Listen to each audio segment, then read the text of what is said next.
Hello, everyone, and welcome back to my first season. Greg and I worked together at Clement Cancun in 2004. My first season was also in Cancun, but in the winter of 2000-2001 as a bar G. Fun fact number one, I went back to Clement in 2019 to Punta Cana to be the GM of the Indigo Beach Lounge. Fun fact number two, at the same time I was in Punta Cana, my oldest niece was doing her first season in Columbus. She was the same age I was during my first season. Clement is certainly a family affair. My name is Eric, and this is my first season. Eric, comment ça va? Tout va bien? Hey, Greg, how you doing, bud? Good. True or false? We are both from Montreal. Yes, sir. All right. Nice to have Montreal represented here today. Thank you. Trying to think if we've seen each other since our season in Cancun, 2004. I don't think so. Did you do 2004, 2005, or just like the first half of that season? No, I did the full year. I did. Okay, that's right. Yeah, I did the full year. Well, I left in, I think it was November. Okay, yeah, that's right. All right, we will get back to that. But first, we want to know about your first season. And so since you're from Montreal, if you can take me back in time to, I don't know, what you were doing, where were you working, were you going to school, and when did you first hear about Club Med?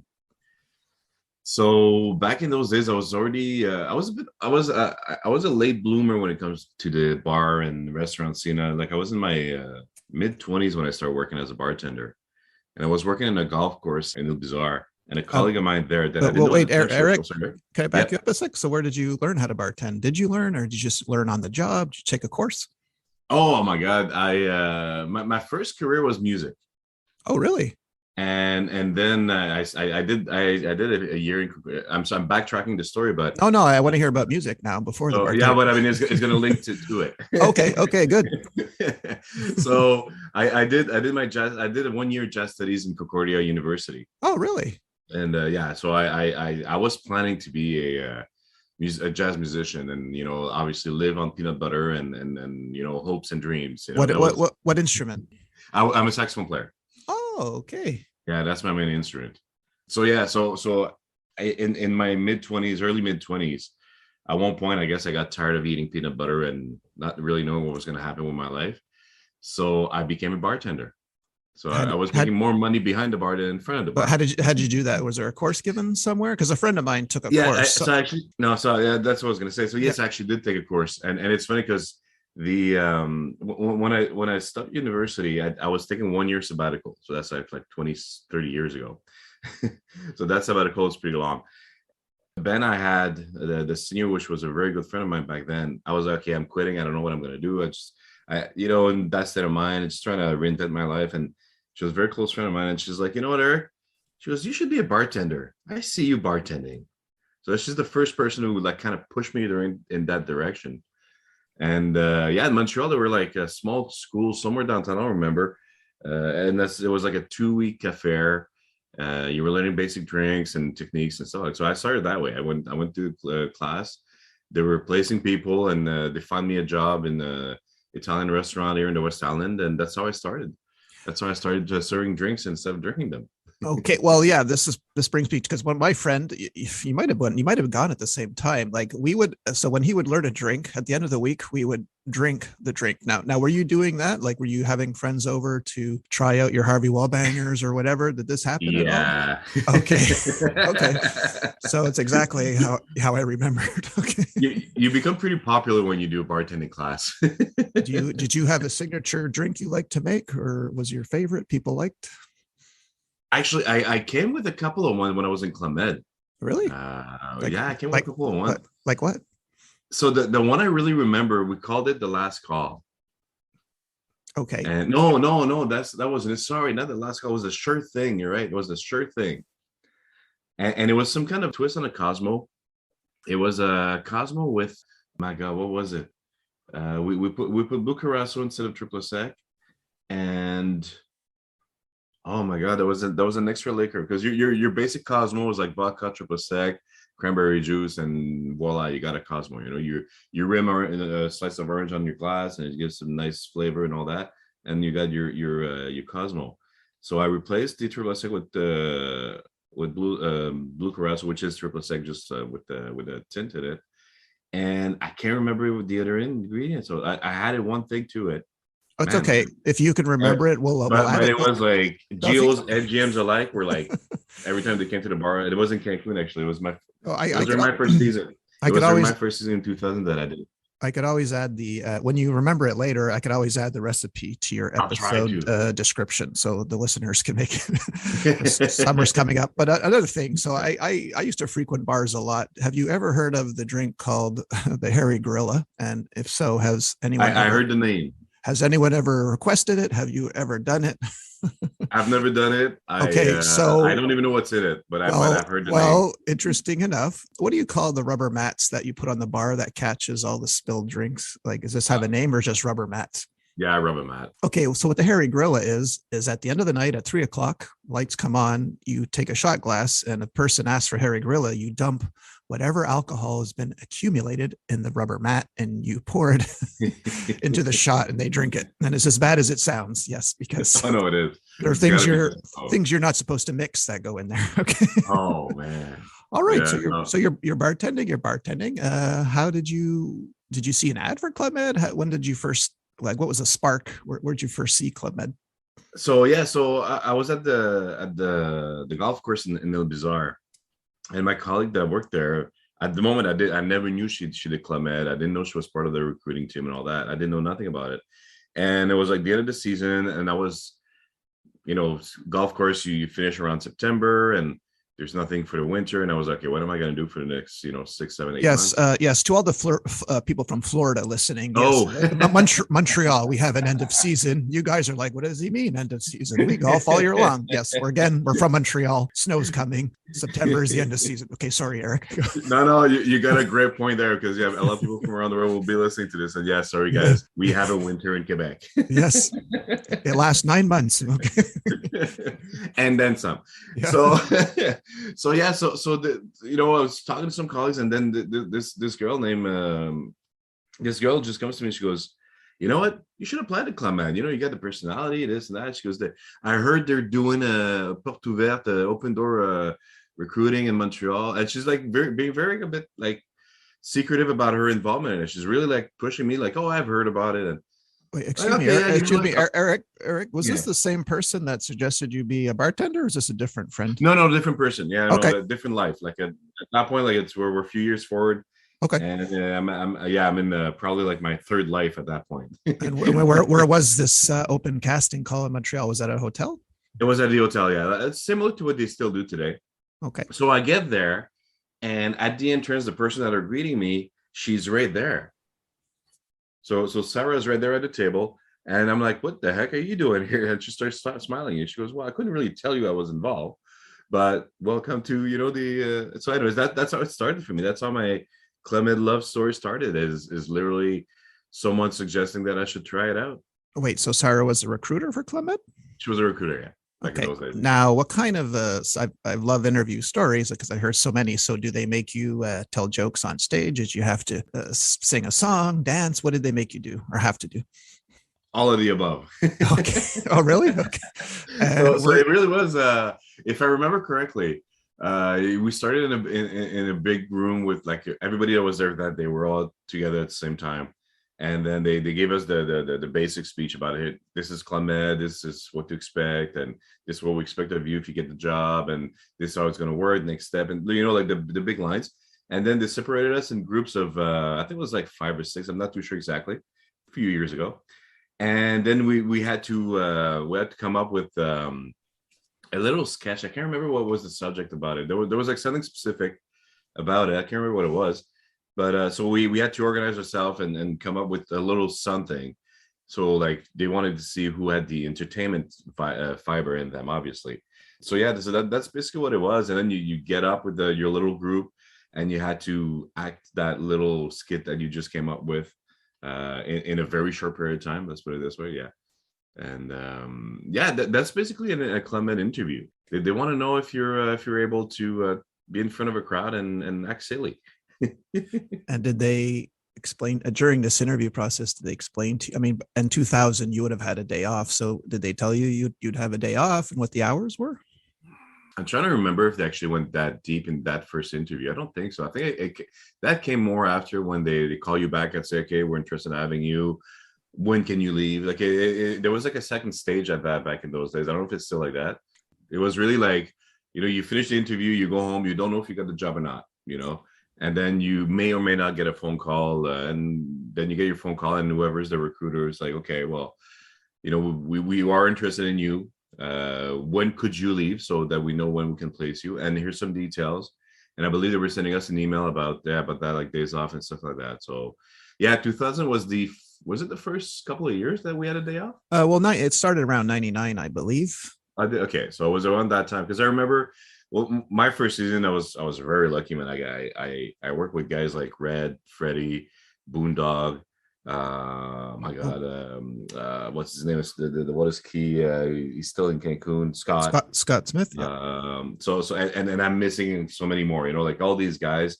Hammer was the chef de village. There, it was his last season in the village. Well, wait a minute. Let's back up a bit. From the time you had your interview, yeah, sorry. How long did you get the call to say, okay, you're in? Was it weeks, days?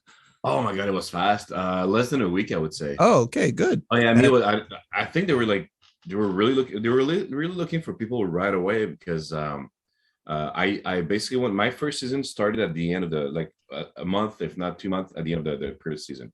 So they were finishing their season for at least a month, if not more, and then I walked into the winter season.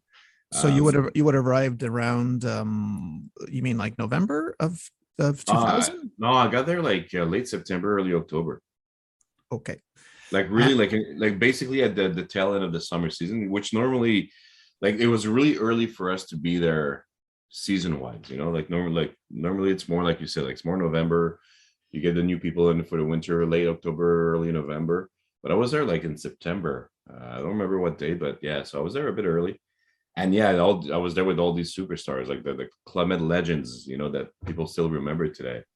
And had you gone to any resort before you went to Cancun? Like even like Clement White? No. No. Okay.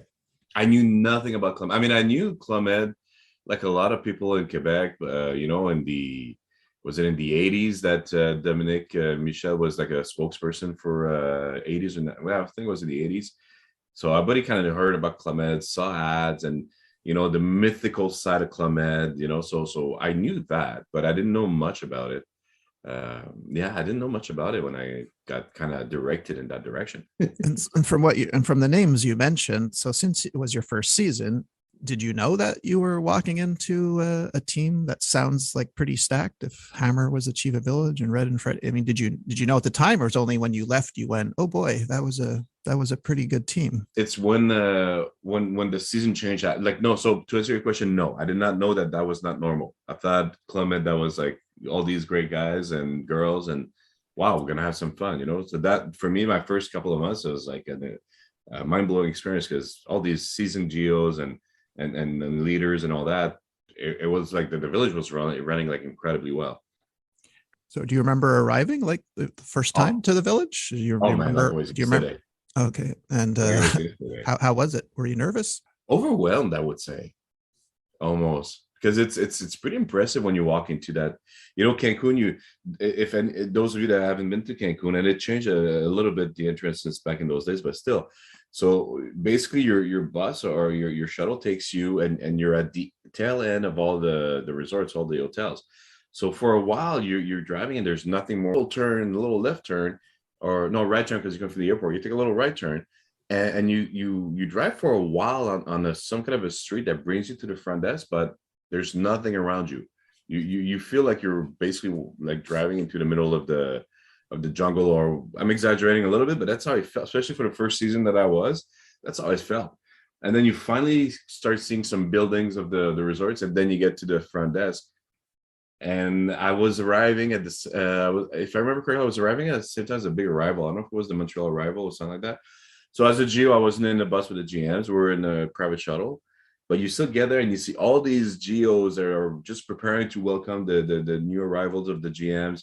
And the reception of the front desk, man, it's buzzing with vibes and energy and all that. And you're walking into this, and I had my chef, my bar manager at the time, Philippe, that was waiting for me. And I got there, and he's like, "Eric, nice to meet you." And it was a French guy. He had this thick accent in English, it was kind of funny, but a great guy nonetheless.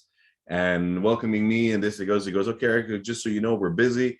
I want to make sure that I see you. So this person's going to take you to your room, settle in, come and see me at the main bar at that time. If you don't know where it is, ask someone, they'll tell you. And it was like a 2-minute speech basically that he gave you because they were busy, obviously. He goes, come and see me. We'll take some time a bit later, but take the time, go to your room, take a shower, settle in.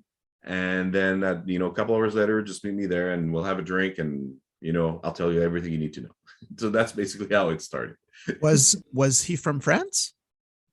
Yeah, it was a French show de bar. So I want to ask you a question. So did you struggle like I did my first season when you started meeting Parisians and then you realized they were speaking a different language? Because I realized I had never spoken to someone from France my whole time growing up. And I thought I knew French, but when I got to Club Med, I was like, what? All the words were different. So did you have any of that culture shock, I guess you could call it, or any of the language miscommunication?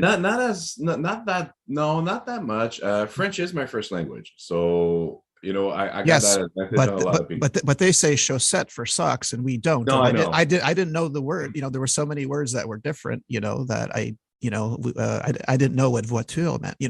So I had to like relearn No, both. I mean, I see what you mean, and it is confusing when you start listening to that. But I had been exposed to France and Paris younger. I traveled there when I okay. was younger with my parents. Okay. So that's So it. I had that like a breaking point, not breaking point. Sorry, I had that exposure Okay, to good. their interesting way of saying things. Let's put it this way. Yeah. Where did you travel to in France? Do you recall? When I was younger, we Paris was the main thing, and a few places around it. Later on, in like much later on, I did Valence and the what they call the Midi de France, like the center. Yeah, I loved it. I love the more the southern France. Paris itself, I don't know. It's just not for me. Oh, I loved it. I love Paris. And well, the southern France is beautiful too, as well. Opio and Nice. So you settle in now. I guess the hours weren't, even though you had a day off, the hours were, I guess you were accustomed to, because I'm sure in Montreal you had to work, I don't know, pretty long shifts too, right? Yeah, but it was. I mean, you do obviously, especially in the food industry in general. Like when you work in a club, a golf course, you do a lot of banquets and stuff like that. So the banquets are your 10, 12-hour days. You're already doing them, but it's still what was the adjustment period for me when I started clubbing. It was really about at the bar itself, and it's not because bar is hard than anything else. We all work hard over there. Don't get me wrong, but our schedule at the bar was very like in pieces. Basically, you'd have to be there for a couple hours during the day, and then in the afternoon, and then you come back at night to close the bar, and then so it was always like, okay, I worked for 4 or 5 hours, then I got like a 3-hour break, then I come back for 4 or 5 hours, I got another 2-hour break, and then I come back to close the bar. So a lot of times it was that was the toughest part for me at the beginning to adjust to, is learning when to take a nap. Okay, so this is interesting. So are you the type of person that is able to take a nap, like you shut your eyes and then 15 seconds later you're asleep? Are you someone like that? By nature, no, but do a couple of weeks in Club Med, and I think everybody becomes. Okay, now when you became a Bargio, did you quickly realize like, hey, I don't have to do shows or arrivals or departures? Did that ever cross your mind? Did you say, well, wait a minute, I want to do shows? Or were you good with not being on stage right away? Well, it's again, walking into this mythical company, because it's really like I didn't know much about it, so I didn't even know about shows and arrivals and all that. When I started my first couple of weeks, and to be honest, I was kind of happy that I did not have to participate in that, because I was already doing my 12, 13-hour work at the bar.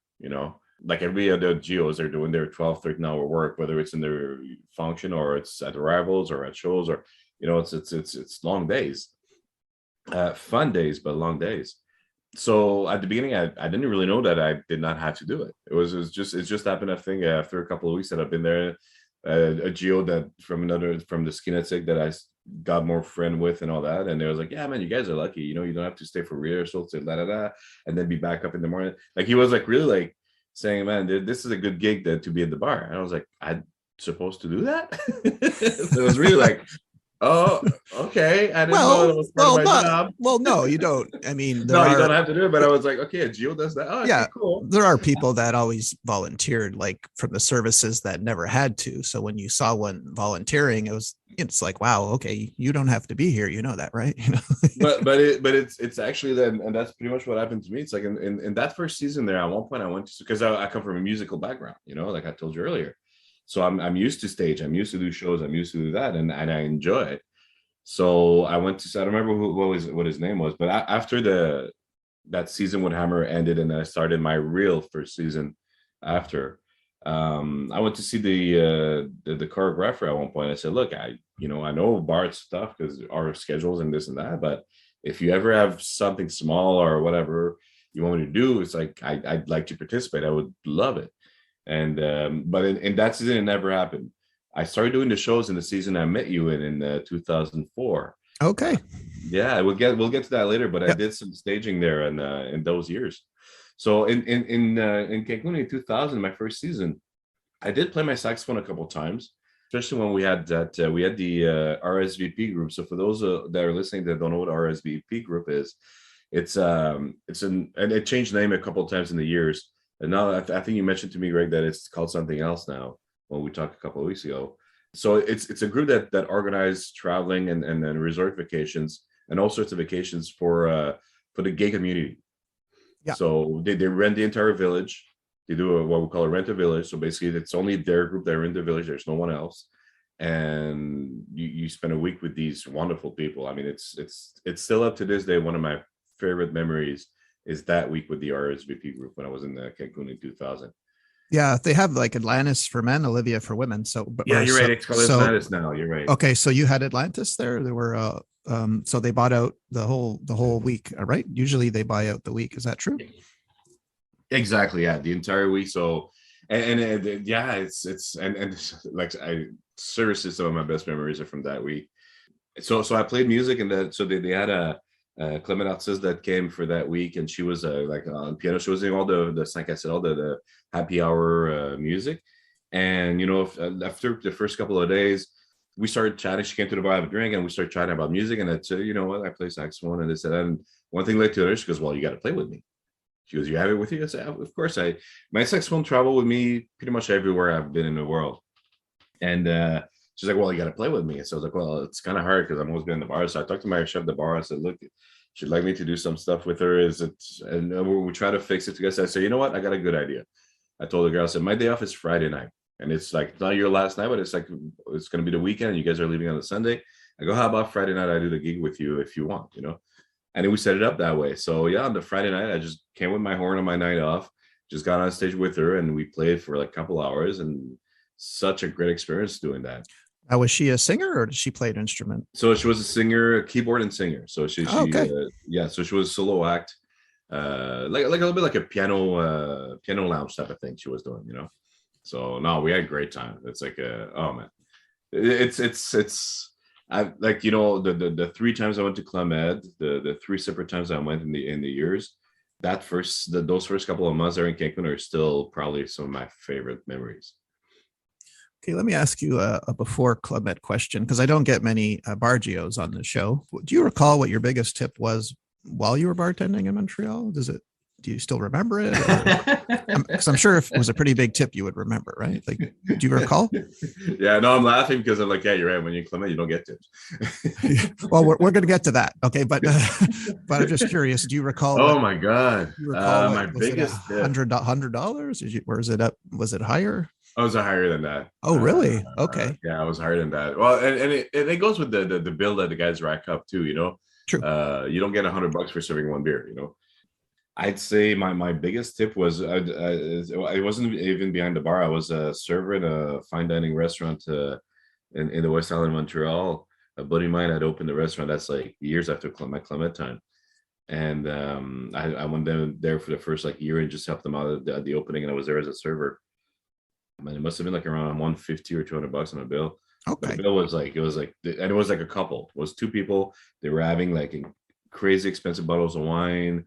They were really celebrating something, and at the end of when they left, they were super happy. I look at the bill and you see this amount of dollars and you're like, holy crap, did they make a mistake? you know, and they're already gone. And you go see the boss because they were friends of my owner. And I was like, hey man, it's like before I pass it in, are you comfortable with that? And he goes, man, they give it to you, deserve it. It's your money. I was like, cool. So it's in this industry, it's you get those like I'm talking about, that you got a great experience with some customers and they appreciate it. They give you like extra money and it's always great. And then you get the opposite, people that just uneducated about the tipping system that we have in North America, because it's, if you talk about Europeans or even other places, like even Australians and other places in the world, the way we do our restaurant business in the States and in Mexico also, so North America in general, it's really specifics to where we are. There's few other countries that your server salary is based on the tip you're going to give them. Well, I have a question for you. Like, I've never asked this question on the show before. So this is for any XGOs listening or any GMs. Okay. So assuming hypothetically you're at the bar, we know we can't tip. So if a GM can't use money, and let's just say looks are not a factor. Okay. What have you found to be, let's just say the bar is really crowded. Like what's a trick that they could do to stand out, to get served first? Is there anything like that? Like, have you picked up on this at all? Like, so they can't tip you, looks are not a factor. Like I said, is there something relationship to get the attention? Like, build a relationship with your bartender at the beginning of their week is what you're saying? Yeah. It's like if it's about personalities too. There's GMs that I've met in 2000 and then I get into a full 4. And when I went back in 2019, that I know I'm going to remember these people for the rest of my life. And like I said, it's not about looks. It's not about anything else. It's really about the relationship I had with these specific people. And there's some of those people that I will never see again in my life, because it's just, life is how it is. But I will remember till the day I die, because they were incredible people that I got to meet and interact with, and nice people, and then with a great personality, with a lot of stories to tell. And so build that relationship with your bartender wherever you go, whether it's a local employee or an international employee that's behind the bar. If you want to get notice when you get to the bar, find time to do that. I mean, obviously don't do it at the nightclub at 11 o'clock when they just open and it's Friday night and everybody's there. I mean, they won't have time to talk to you. But these bar GOs, they move around all the bars in the resort, and you'll see these people again. And, at lunchtime or when you go for your coffee, or some people go for their first drinks. You see them at a more quiet time, like after the 5 cassette, when it's quieting down before dinner.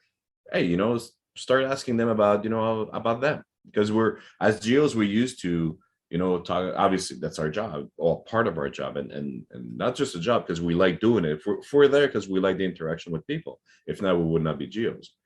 So we always ask, to you guys, talk to the GMs right now that are listening more, like where you're from, how you doing, like what you do for a living, and we try to get, and from like we try to get more to learn about you and make it fun for ourselves too.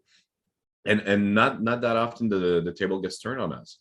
So if you want, so here's a trick, you want that bartender to remember you, and every time you get to the bar to get ahead of the line, hey, start paying interest to that person, whether, like I said, whether it's a local or an international GO, it's the same thing. Talk to them, try to learn a few things about them, and build that rapport, and that's the best way to climb in to get that service. I mean, and like we're not allowed to tip, but there's always ways to do it if you really want to do it. We obviously don't encourage it. We don't push for it because it's a company that's built that way. But there's always ways to show your appreciation to a GO or a GE, the local employees that they give you great service. There's always different ways to do it.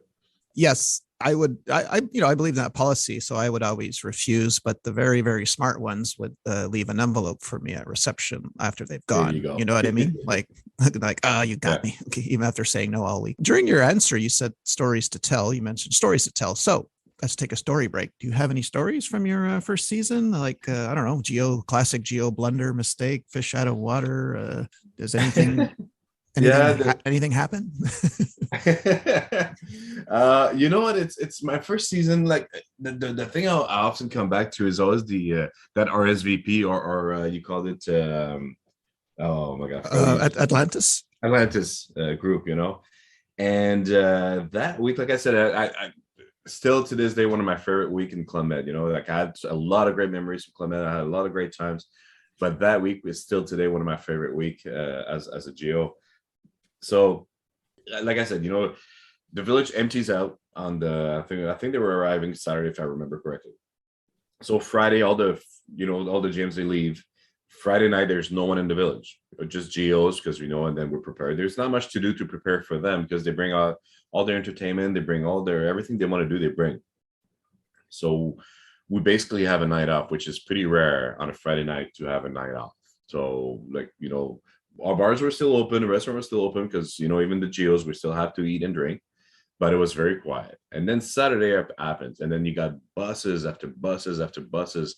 You go from zero to, I think there were like 600 or 700 people coming all at once in the village. And then obviously this is like a big arrival day. Like you probably knew, Greg, in your first couple of seasons, like back in the days when it was just shuttles arriving, and you basically do a full switch of the village on the same day. So those days usually there's no activities happening in the village, and everybody that's there is helping out to bring people to the rooms and all that. So it was exactly like that day.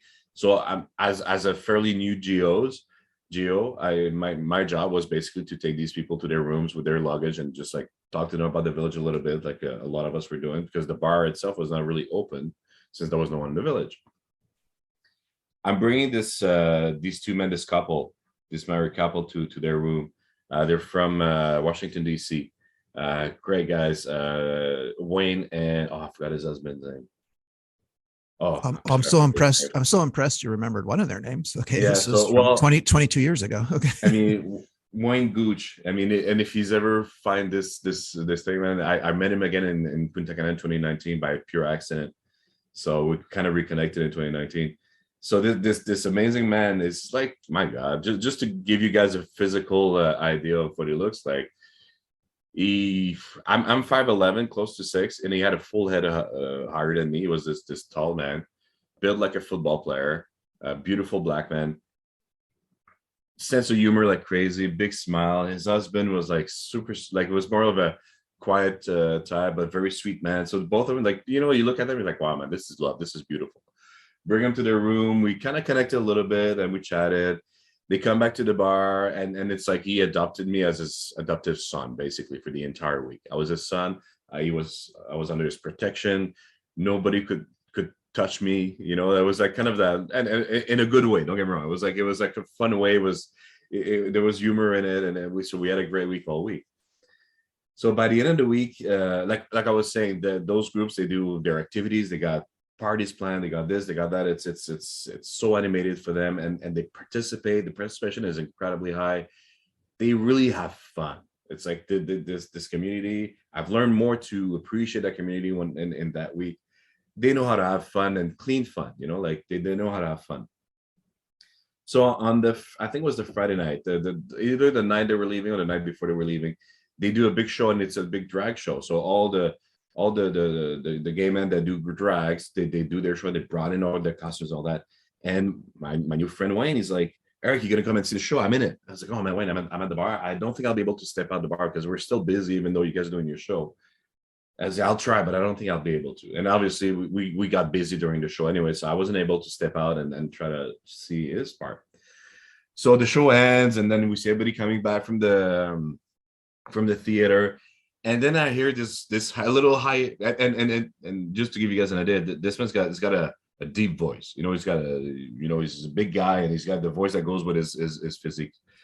I heard this little high pitched voice coming, Eric, Eric, and I'm like, I turn around and I see this tall man with a beautiful purple dress, legs that are like almost higher than I am, and these little shoes that must have been like at least 5-6 inches high heels, this long wig, the makeup, and honestly, he was a beautiful woman, to be honest. Coming, in his character still, in his drag queen character, and coming to the bar and all like flirty and all that, and I got floored. I was like, wow, man, the transformation that had happened when he put his costume on. I was impressed, and I just got floored. I got stunned. is probably a better word. I just froze for a couple of seconds, easily looking at it, and he looks and he saw my reaction. He starts laughing. He starts laughing with this beautiful big voice, and you could see that he got me. You know what I'm saying? And oh man, but that was just like such a great memory to see that happening. You know, this wonderful man and couple that I all week that we connected. We talked about so many different things, philosophy and you know, so many different subjects. And then at the end, I see this man dressed in drag, and like I said, he really was a beautiful woman dressed in drag coming in front of me. And like you said earlier, it's like 20 some years ago. It's still fresh in my mind like it was yesterday. Oh, it's a great story. Very nice. Very nice. Now, in your year at Cancun, now before I met, so you finished in 2001. I met you 2004.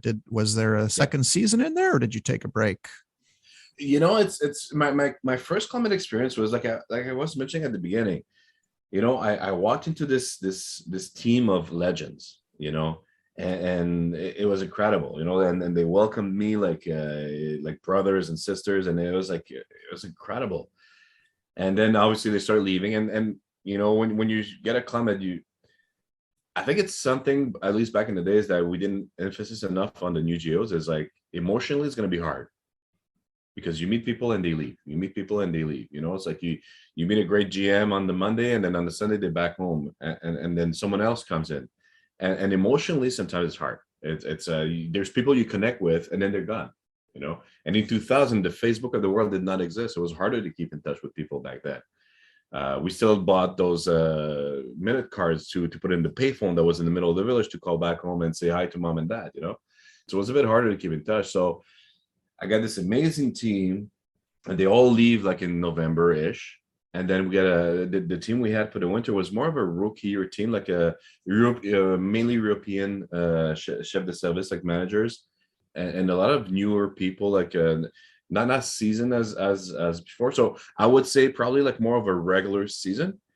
But for me, coming from that last month or so with that like elite team, thinking that was Club Med, I was cool, you know, I'm having fun. And then the switch to Village was hard on me. Still made some great friends, and we had a good time during the winter. But it wasn't like, you know, like I was missing something. And at the end of the season, I was like, no, I'm done. Like I've done my experience, I'm done. I wasn't thinking about coming back to Club Med at all. I was like, okay, I'm done. I'm going home. You know, that's it for me. I'm gonna find something else. So it was hard for me our first season. And then 2004, like you said, I came back.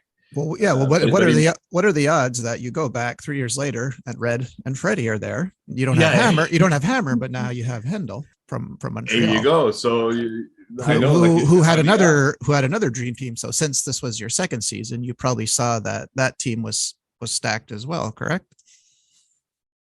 Totally did. And you know, like you said, it was my second season. Like years after, I knew what like at that point I knew what I was getting myself into. So I knew what to expect. I knew I was way more prepared than I was on the first time. So as a geo, and also the way I came back in 2004, the chef de bar at that time, Sebastien, that I met in Turks and Caicos I went on vacation in Turks and Caicos between those two seasons to some friends that I made in Cancun. They were there, and I just took a week vacation there. And I met Sebastien, that was chef de bar in Turks, and then he got to Cancun. And we connected very well, me and him. We really we had some fun and we connected. And the way I came back in 2004 is I was kind of contemplating it to go back to club. I was kind of missing. I felt that, you know, when I left, I was like, I think I left too fast. Like I didn't finish what I started. It felt like that for me. It felt like I still had something to learn out of Club Med. And a good friend of mine that she's my Club Med sister. We met in 2000, and we've stayed in touch since. Which is probably one of my best friends that I have right now. Well, not right now in my life. And she was very close to Sebastien also. And I had mentioned to her a couple of times, say, you know what, Nancy, I'd like to go back to another season in Club Med, maybe two. I don't know. It's like I feel like I missed something. You know, I left too fast. You guys stayed, and you know, you had those experiences, and I'm like, I missed something by not staying. And you know, we talked about that a couple of times. And then at one point, she calls me up. She goes, Eric, Seb's the bar manager there. He's got major issues at the nightclub. He's looking for someone, and he'd like to have you. You know, I was like, oh, that's cool. So we got in touch, and that's basically how I got there. I got there to help him manage the nightclub at the Cancun resort in 2004. That's how I got back. Okay, well, it's just pretty good that you got Cancun twice because a lot of people request Cancun and they don't never get it because it's a special village. So it's nice that you got it twice and that you knew your chief of bar going in. There was a big Montreal contingent there that season for sure. Yeah, you're right. We had a lot of people we had a bunch of people from the Quebec region, Montreal for sure. We had a pretty good bar team that season. We really did. Yeah, yeah. No, you did. And was it rough? Like going back to your first season, like maybe you're accustomed to working Christmas and New Year. So in Montreal, did you have to work Christmas and New Year sometimes in a bar or restaurant? Oh, always. Okay, so doing it in Club Med wasn't anything different for you then, right? No, you work in the food or bar industry or hotels or whatever it is in that industry. You know going in that you won't have off Easter weekend, you won't have off on Christmas and New Year's Eve, you won't have off. All the times that most people get off and have family time and do things. When you're in that industry, it's no. This is when people come to your resort or to your bar or to your restaurant, so you need to be there to serve them. So yeah, no, that I knew.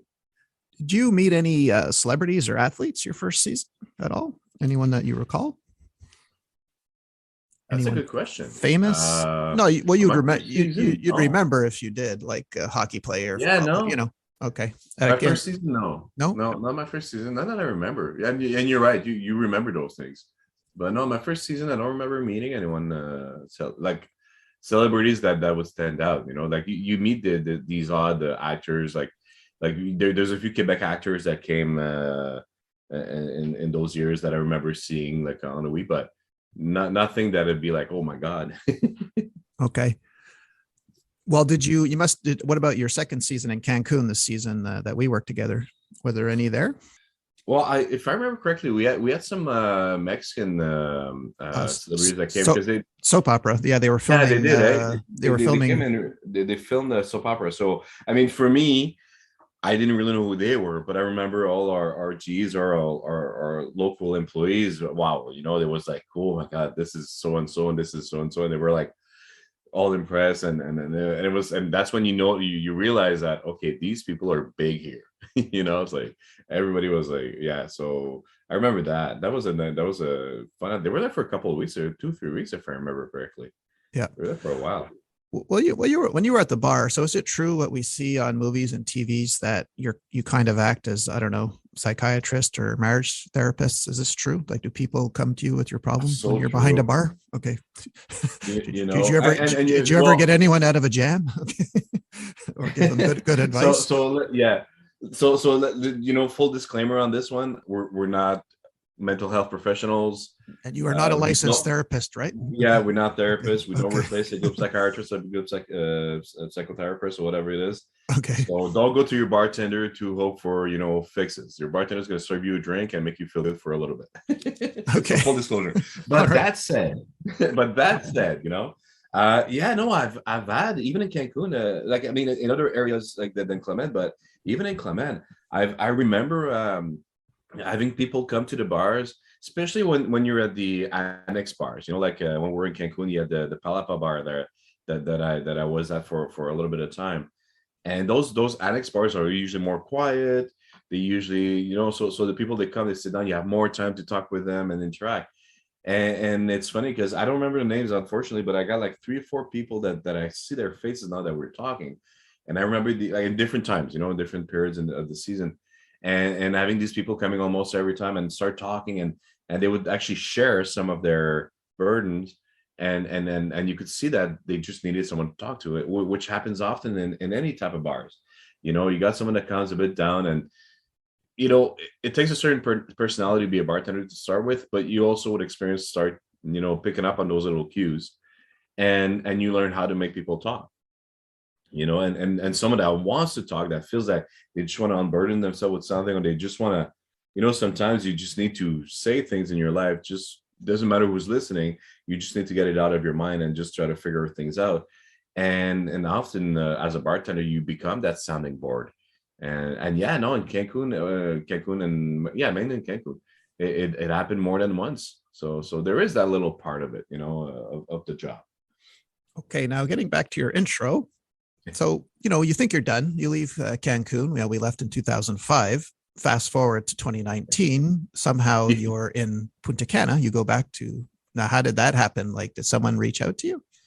So Punta Cana, to tell the how and why I went back, you got to go like 2 years prior. So 2 years prior, I'd left the job I had. I've been in management all my life, and I left the hotels in 2009, if I remember correctly, ish or 10 in those years, and I went to different industries, and I did my career. And in 2018, I had started online a little store for balsamic vinegars and olive oil that were flavored in 2017. And in 2018, I just decided I was going to do full plunge and go full in on my own business and open an actual boutique here in Montreal, in the Myland area. So, and unfortunately, I've learned the biggest lesson I've learned in business is it's easier to manage someone else's business than your own. So a few mistakes were made. So my boutique had a couple of months of shelf life, so I opened in somewhere in, what was it? I'm trying to remember. It was in March or end of February, March, I think I opened. And by the end of July, I just decided to put the keys in because it wasn't working out. And it's hard because it's a concept, and the product I was importing it, but the concept and the idea and everything behind it, even the logos and the designs and the bottling and all that, everything I came up with. So it was like a little baby that I nursed for like a couple of years until I decided, okay, now I'm going in. And to decide that, okay, well, that baby is too ugly, I need to shut it down. It's a very tough and emotional decision because it's a failure. It's a good failure in the sense that there's no bad failure in business. You always learn something from it.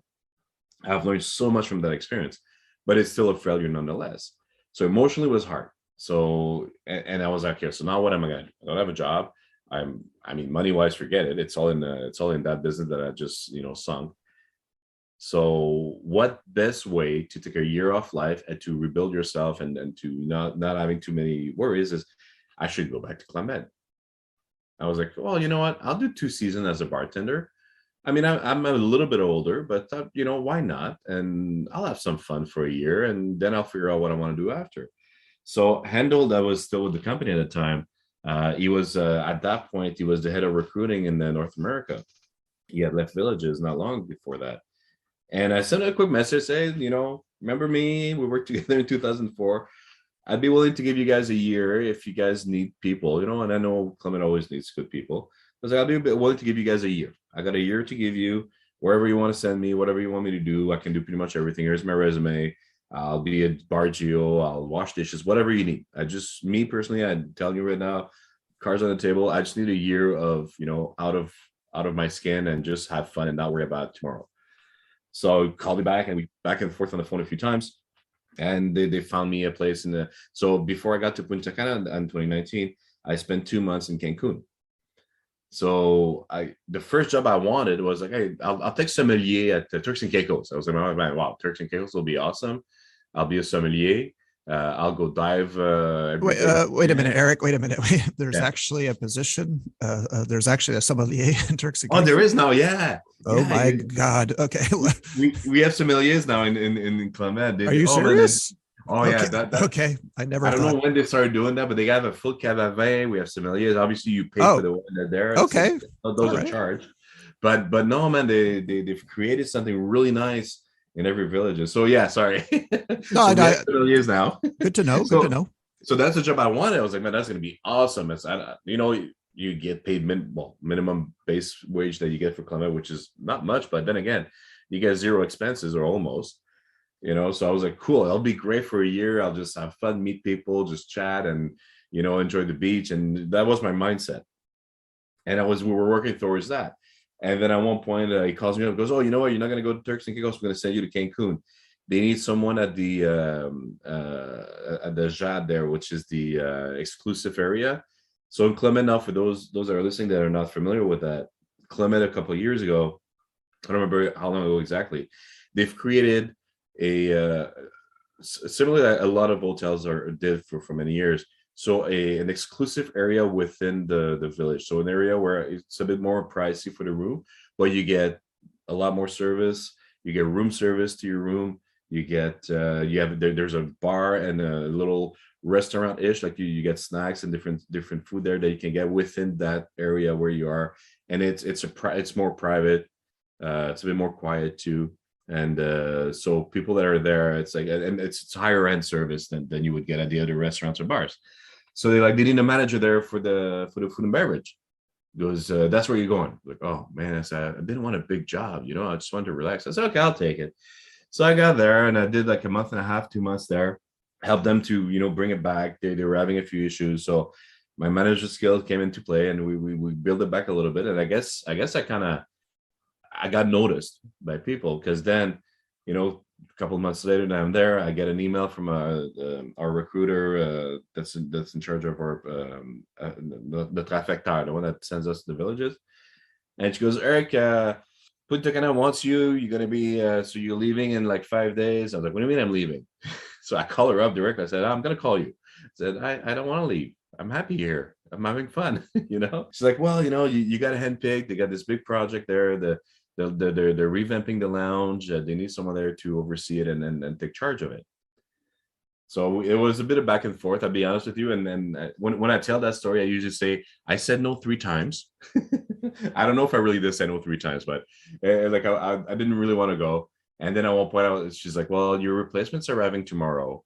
So if you want, you can go back to Montreal. And that was like January. I was just going to say that. Okay. so she played do you really want to go back? Yeah. We're going to do what we're asking. Well, that's the best card to play, right? You tell anyone from Montreal, you could be on a beach, Eric, or be in Montreal. I'll take the beach. Okay. And she was like, we'll find you another village, but you'll have to go to Montreal for a couple of weeks. And then I was like, okay, you got it. Like, I'll go to Punta Cana. Always works. No, I'm making it sound worse than it is. It wasn't like, so people that are listening, they might say, well, what they were taking you of it. No, it's not that bad. I mean, I'm exaggerating a little bit, for dramatic effect, but no, it wasn't that bad. So finally, I ended up at Punta Cana there, and the lounge there, it's a big lounge. It's huge. You got the nightclub with it. They were serving breakfast, lunch, dinner, snacks in between. We have the late snack is at that lounge too. So the food side of it is from like 7 a.m. to 11:30 p.m. if I remember correctly. And then you got the nightclub that starts basically at that time till like 3 o'clock in the morning, depending on the clientele we have. So for years they were having issues. Some years were better than others, but the clientele satisfaction wasn't great. They were, before I got there, they had already started working on the menu. We had a consultant from Miami that worked for Club Med that was there to try to find the concept, find the new menu. I had a great chef there, Sebastian. I believe is the exec chef in Turks Caicos right now. A great partner that I had.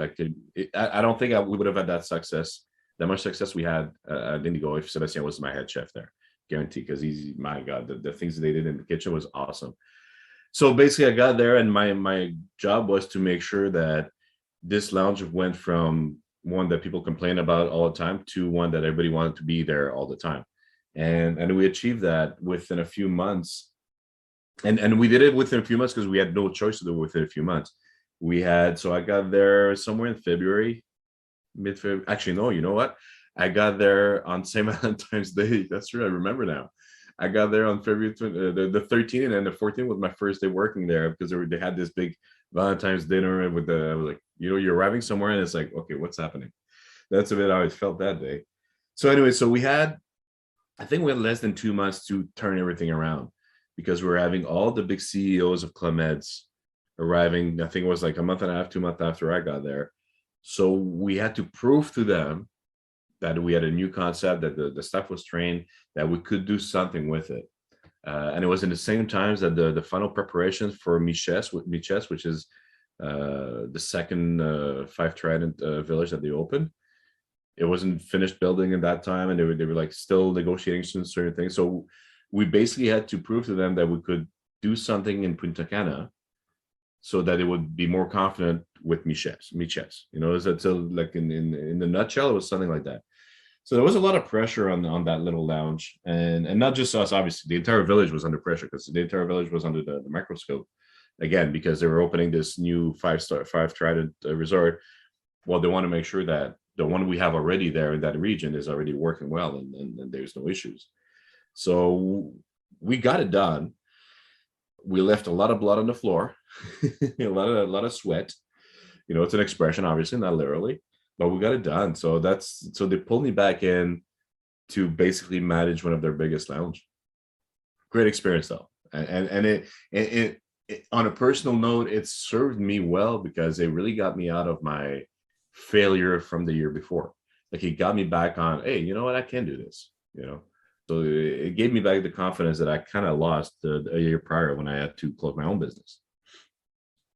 All right. And just because we're nearing the end of our time, but just to close out, you mentioned a very fun fact in your intro that at the same time you're in Punta Cana, your oldest niece was doing her first season in Columbus Isle. So is this the case of where over the years, like she would hear your stories and then apply? Did you get her to apply or she applied on her own?